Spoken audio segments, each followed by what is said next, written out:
Okay, let's get started. Hey y'all, welcome back to my channel. I am Jen. For those of you that are new, I do all things makeup, lifestyle, beauty, motherhood, realness, day in the life, etc. But today I wanted to kind of strip things down a little bit and just talk to y'all about a few things.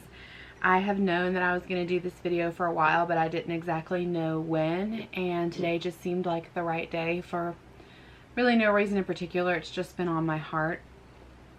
I don't have any makeup, hair, or vlogging, anything like that I'm gonna do today. I just want to speak from the heart a little bit.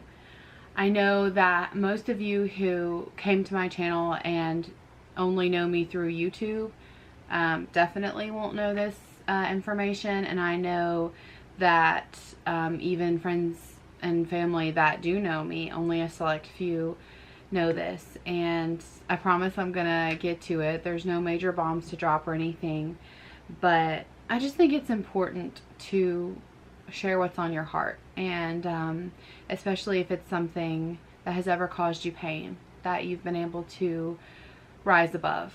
You know, I think it means the world to be able to share those experiences with other people who might be experiencing the same thing. So I'll rewind it a little bit and back to 2011, and I was 22 years old. My husband Michael and I had been married for about 2.5 years, and I found out I was pregnant, and I was very excited, a little nervous because I had never been pregnant before, but I knew that it was a possibility that it could have happened because I wasn't on any kind of birth control, and I just was so excited. I mean, I know all you women know the feeling of the very first time you ever see that positive, or you ever see the 2 lines, or whatever positive result your test yields. It's just such a feeling of pure joy. It's really an indescribable feeling. And so I did all the things, you know, I told Michael, and he was very surprised. I think he knew obviously that like it could happen, but when you actually told him, he was like, wait, what? And I told my family because I was just so happy. My sister was the first one that I called, and I was just excited. Got my appointment set up and everything, and they couldn't see me before 9 weeks. So, you know, you find out you're pregnant if you test early. You find out when you're like 4 weeks along, sometimes even sooner than that. So me being the overly analytical kind of like worrier that I am, I knew that my first appointment wasn't until 9 weeks, and I was like, what am I gonna do in the meantime? Like, how am I still gonna know I'm pregnant? I know how crazy that sounds, but the only real evidence I had that I was pregnant was a missed period. So I would take a pregnancy test at least 2 or 3 times a week. It just seeing that positive result over and over again for whatever reason was like the visual confirmation that I needed that I was pregnant, because you're not showing yet. I wasn't getting sick or nauseated or anything like that. I just didn't have a period, and that was it. So finally the 9-week mark came, and Michael was at work, and I told him, don't worry about it, my sister can go with me. So I was getting an ultrasound, and I was so excited because in my mind everything was groovy. You know, I'd had no bleeding, I'd had no cramping, I was sailing along. I hadn't really had any bad side effects, but everything was great. And so I'd seen my sister get ultrasounds before. I'd obviously seen tons of ultrasounds performed before, and I was so ready to be able to see my baby. And when she performed the ultrasound, it was internal, and sorry.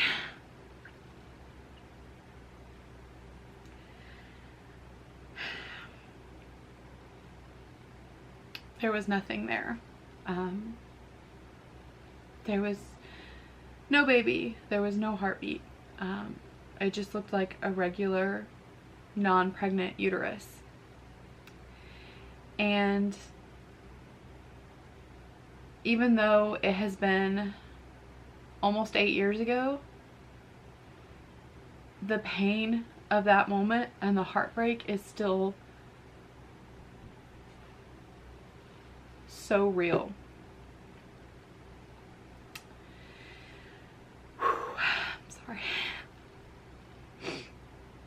I don't know the best way to describe loving someone that you've never met, someone that you've never even seen, someone who is the size of a grain of salt, but you do.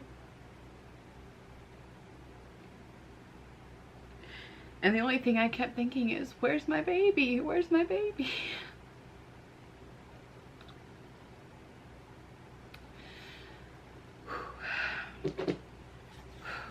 Okay, had to take a quick break. The doctors never really knew exactly how to explain it, but I think they've called it like a chemical pregnancy before. Basically, an egg is fertilized, but there's absolutely no growth after that. So the egg is fertilized enough for your body to think that you don't need a period, and for you to have the HCG levels that register as pregnancy on a pregnancy test, but you're not actually pregnant, or you were for an extremely short time. And so that was incredibly difficult. I'm so thankful that my sister was there next to me, and I know all of you girls that have experienced miscarriage in whatever way you've experienced it know the raw pain and the heartbreak and the guilt of wondering if you did something wrong.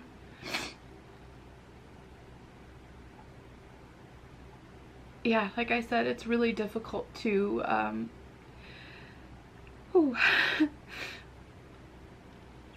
to grieve the loss of someone you've never met.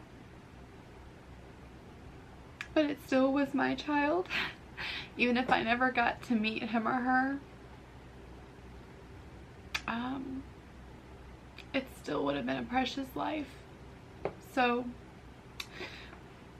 that was a whirlwind of discovery, finding out that I was no longer pregnant like I thought I was. And y'all know who've gone through it, it's like in a moment, everything you see for your future just shifts. Everything you think you know, the joy that you feel is just, everything is just radically turned upside down. And she told me while she was performing the ultrasound that I had also a grapefruit size cyst on my ovary. So that was kind of adding insult to injury there.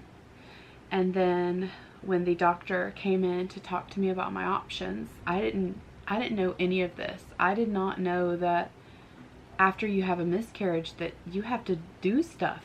I'm not going to get into all the details of what exactly needs to be done, but anybody who's gone through it knows. I don't want to say some women who are lucky, because you're never lucky if you have a miscarriage, but I think in some rare circumstances the body just does what it needs to clean itself and start over, but most of the time you need medical or surgical intervention. So the doctor's coming in, and I know she was just being a doctor, but she was very impersonal, and she came in and actually used the words, your baby has died, so you can either take a pill to expel the rest of the tissue, or you can wait it out and see what happens naturally, or you can have a D&C. And then she starts going into everything about a D&C, and here I am, 22, my husband's not there. In retrospect, of course, I know he wishes he was. I wish that he was.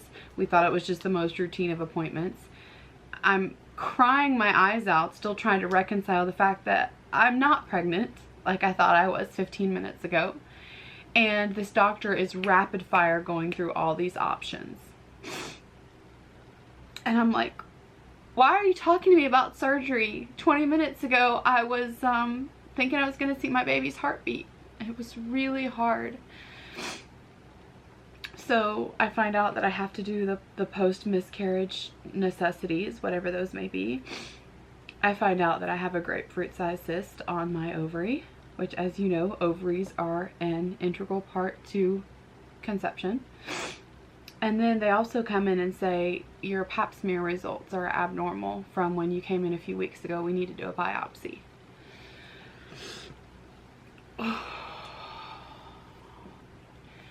I can honestly say that that was one of the hardest days that I've ever experienced. You talk about getting kicked while you're down. So when I finally started to come to terms with all the information, shared all the information with Michael, we tried to grieve together what we knew we wouldn't have at that time, and tried to understand why it was happening, and hope that, you know, there was a plan. It just feels very unfair, and social media is the worst thing in the world to fuel when you're already experiencing a loss or a heartbreak. So I stayed off that for a while, and we made the decision to go ahead with the DNC, which, checking into the hospital to pay hundreds and hundreds of dollars for a surgery to repair your body after a miscarriage is just like really salt in the wound. I'm so sorry, y'all. I knew that I would get emotional talking about this, but I don't talk about it ever anymore. I talk about it to very few people, and this is not a pity party. I mean, there are so many people, so many women who have gone through loss after loss after loss, just excruciating heartbreak, and I don't know what that's like. I can only speak for my story, but as I'm talking about it, the memories are just palpable. Like I'm there again. I'm there in the post-op room after the DNC, and I remember waking up and crying and saying, my baby's gone, my baby's gone. And no, it was a baby that I never saw, never met, never knew anything about. But it was still my baby, in a way. So after I had a few days to recover from the DNC, my OBGYN called me and said we needed to start talking about options for this ovarian cyst, because I don't know if y'all know this, but ovarian cysts are actually very common. More women get them than don't get them, but every now and then you can get one that can present a problem if it's very large, and this one was very large. So they had me do a month of birth control because something in the birth control can have a shrinking effect on ovarian cysts, and unfortunately that was ineffective. So my doctor told me the only real option to proceed with moving forward was surgical removal of the cyst, which is not really what I wanted. So they scheduled me for surgery, and in the meantime I was getting a very painful biopsy done on my cervix to make sure that I did not have cervical cancer. Thankfully, the biopsy, although it was very painful, I don't know if any of you women have ever gone through a colposcopy. It is not fun, but thankfully those results came back clear. Everything was good. And when they went in for surgery on the ovary, Dr. Bello was my physician's name. He told me that, you know, obviously he was going to do everything in his power to save the ovary, but if it had grown too much, if the cyst had grown too much into the ovary, he was going to have to take them both, which of course is not what we wanted, because an ovary is the organ that releases eggs, that aids in conception, and obviously we wanted to try for another baby when the time was right. And so when I came out of surgery, which was actually on Valentine's Day, by the way, 2012, Michael told me that the doctor told him that they did have to take the ovary, and that was super disappointing. You can still very much get pregnant with one ovary, so it's not a doomsday sentence, but I don't know many women that say, yes please, I do want to just be reduced down to one ovary. And quick side note on that, I know this video is already getting lengthy, so thank you so much to those of you who have stuck around this far, but I don't think there's any way that this nurse would ever even know who I am, let alone be watching this. But I truly believe you have no idea the positive effect you can have on people by just being intuitive to their feelings and just being kind. And when you prep for surgery and you're in the pre-op area, I don't know what it's like at your hospital, but all the hospitals I've been to, nobody can be back there with you. Now, when you're cleared, your loved one can come back right before you're wheeled into the OR. But when you're changing clothes and getting into your hospital gown and getting hooked up with your IV, etc., you're alone. And that was a very physically and emotionally lonely feeling for me, because I just remember sitting there and this really sweet nurse came in and she put my IV in and she was looking at my chart, and this is all she had to say for me to absolutely lose it. She looked at my chart and she goes, "Oh honey, you've had a really tough year, haven't you?" And I just wept, like shoulder heaving, sobbing. And she just put her arm around me and she just prayed with me. And you know, I know that's a bold move because not everyone subscribes to a certain faith, but I do. I'm a Christian, and the power of that was just all-consuming. I mean, to have someone, particularly in that moment when you are hurting and more isolated and in more emotional pain than you've ever been in your life, to have someone personally like lift your name up to God, it's really powerful. Oh goodness, all these tears. So, reeling it in,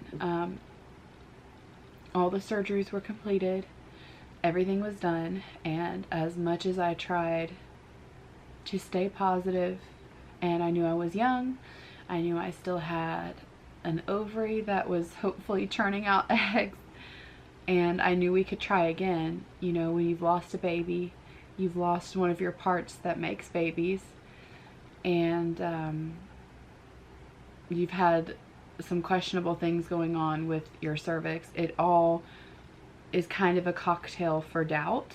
And I just remember thinking, you know what? I got pregnant once, I can do it again. And there is a reason that this happened to me. So I want to show y'all really quickly about my tattoo. A lot of people ask the significance of it, and it is in Roman numerals 10/27/2011, and that is the date that I found out I was pregnant the first time. Obviously I've gone over the whole story of what happened there, but basically the reason I got that date tattooed and the reason that this whole chat is coming full circle is I had been avoiding going to the gynecologist for a couple years. Most women don't want to, and because I got pregnant, I obviously went in, and because I went in, I found out about the cyst, I found out about my cervix, and yes, unfortunately, I did lose a pregnancy, but all of that wound up becoming very revelatory for me and very key in me getting my life together. And if I had never gotten pregnant, then I wouldn't have known all these issues that were going on with my body, and I wouldn't have been informed, and really bad things could have happened. And so this was a turning point for me to change a lot of things in my life. After I recovered from the surgeries, I started eating right, exercising. I lost about 30 pounds. And in May of 2012, I got pregnant with what was turned out to be our son, Landon, who is now 6 years old. And y'all, seeing that positive sign on the pregnancy test, not even 6 months after the first time and everything we had gone through, I really don't have words. I really don't. and seeing my son for the first time. I'm just thankful. Most of you who know about my life know that thankfully we were also able to conceive about 3 years after Landon was born, just shy of 3 years, and that was my daughter Vivian, who we can't imagine life without, even though she likes to turn it on its head sometimes.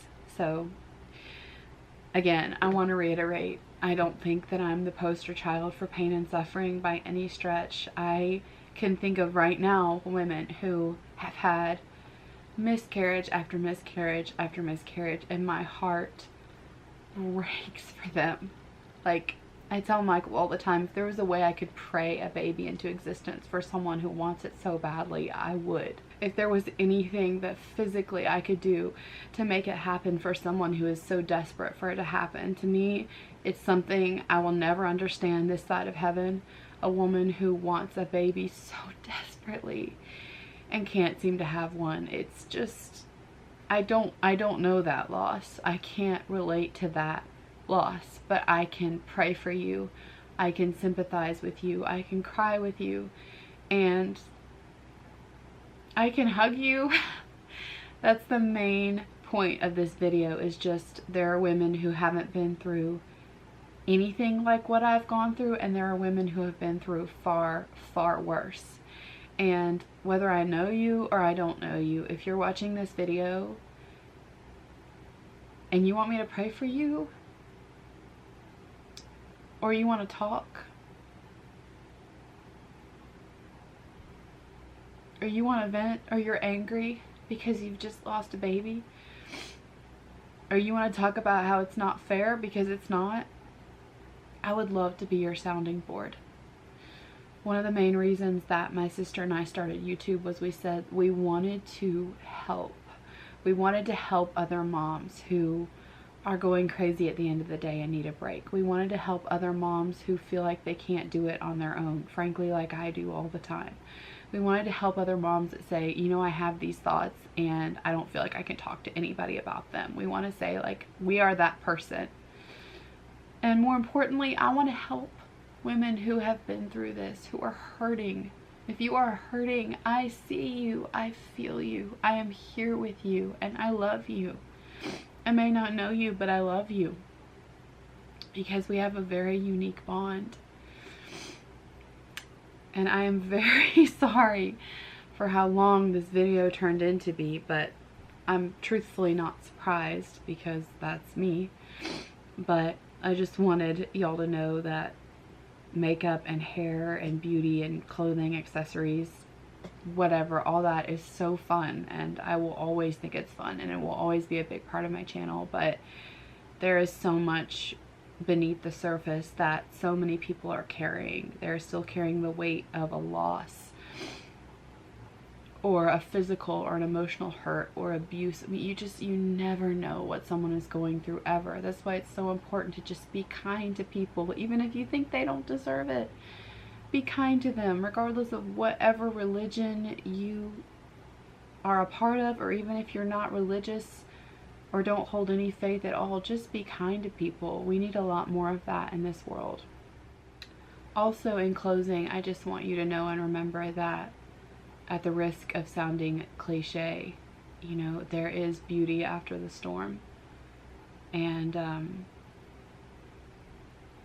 what do they say? You can't see the stars without the darkness, something like that.